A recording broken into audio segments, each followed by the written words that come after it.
I'm telling you, Charles, there are things in this world that have been so strange lately, more so than ever. You're just not putting things together. You're hiding behind your books. You're hiding behind these technical science books, and you know what's going on. And you just refuse to see what's right in front of your own nose.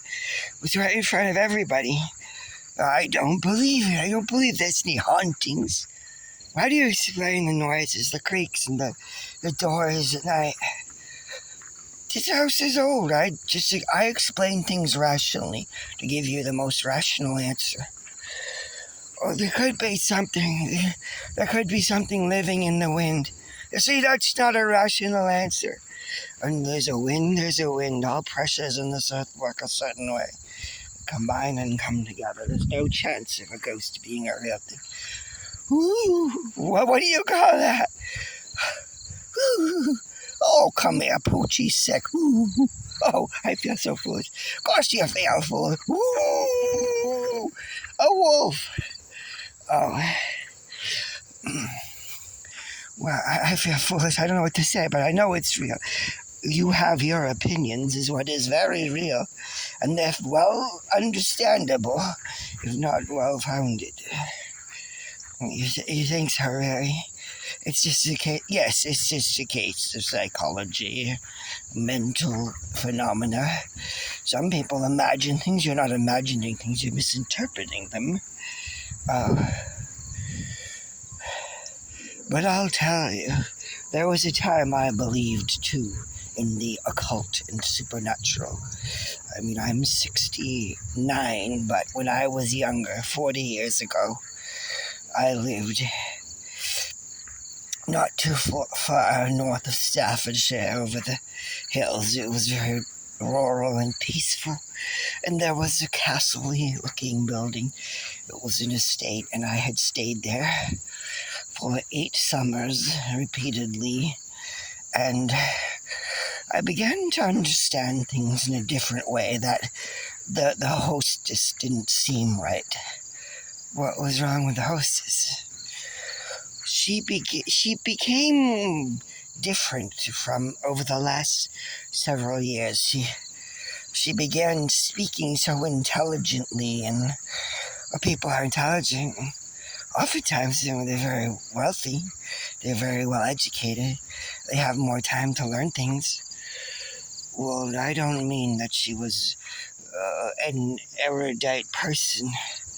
There were things that she would tell me about the past, and she would put them together in ways that were like clicks of just reasoning that just blew my mind.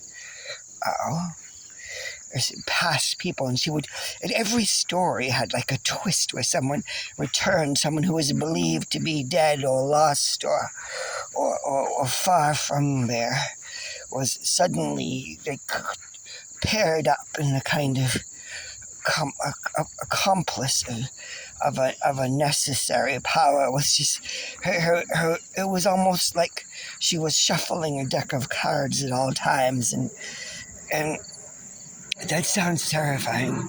That someone could have been that smart and could have put things together in a way that made a kind of a network. Not her own, or was it her own neural network? Well, that's what I didn't know. Was it her own neural network? Or was there a melange of spies and espionage and confidences great beyond the extreme of outcomes and effects? Well, did you ever figure out what it was? No, I never did. That's why I never went back. And that summer I was invited again, and I didn't go back because I had been riding there. I almost went back. And as I rode my horse across the meadows, there was a back way over the river and through the woods. My horse sort of was unnerved by something that felt, I didn't know what. But, and I saw some of one of her friends. It's like, well, it was one of my friends. They had been introduced to through her, and he was standing by the side of the road, and he was wearing a red coat, and he was and he was so wise, like not like wise, like wisdom, but like almost sarcastic. And as he and his what he said to me was so terrifying. It was one of those things. It was like he was her, only intensified, and it just made me feel so guilty and so ashamed. But it was like I was guilty and ashamed of something I was innocent of, and it was like he was projecting in a way.